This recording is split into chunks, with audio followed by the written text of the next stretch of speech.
قرآن کریم کے اندر سورۃ اللیل میں اللہ نے فرمایا وَسَيُجَنَّبُهَا الْأَتْقَى، الاتقا اس سے مراد اجمع المفسرون انہا نزلت فی ابی بکر، مفسرین کا اس پر اجماع ہے کہ یہ سورۃ اللیل کی جو آیت ہے سارے مفسرین کہتے ہیں سیدنا صدیق اکبر کی شان میں نازل ہوئی ہے۔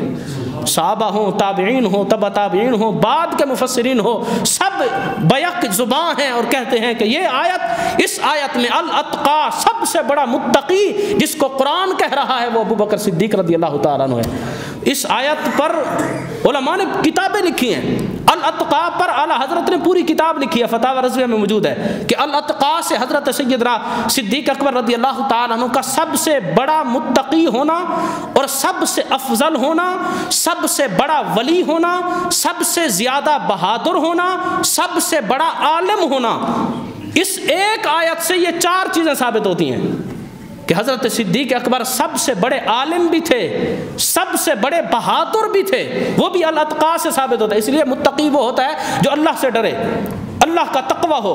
تو جو اللہ سے ڈرتا ہے پھر دوسروں سے نہیں ڈرتا۔ تو حضرت صدیق اکبر سب سے بڑے متقی تو سب سے بڑے بہادر، یا اللہ حضرت نے لکھا، کمال کر دی، فرمایا کہ سب سے بڑے بہادر اس امت میں اگر کسی کا نام ہے تو وہ سیدنا ابو بکر صدیق رضی اللہ تعالیٰ عنہ کا نام ہے۔